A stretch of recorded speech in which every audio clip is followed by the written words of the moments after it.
Sa wakas ay nagsalita na rin si Sian Lim, tungkol sa mga kumakalat na tsismis na hiwalay na raw sila ni Kim Chu.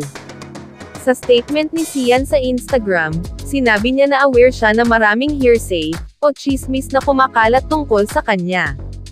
Kaya naman pinayuhan niya ang lahat na huwag basta maniwala sa mga deceiving headlines.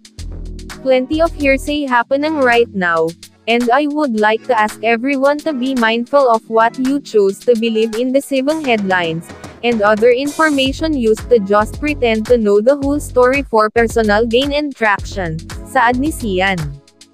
Nakiusap din siya na huwag daw idamay ang kanyang pamilya at mga kaibigan sa mga insignificant issue.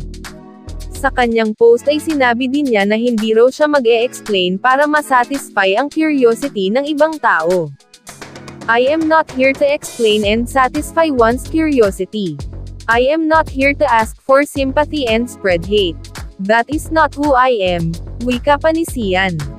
Matatandaan na nagsalita na rin si Kim tungkol sa tsismis, kung saan sinabi niya na okay naman daw sila ni Sian. Nilinaw ni Kim ang kumakalat na tsismis na hiwalay na sila ni Sian Lim.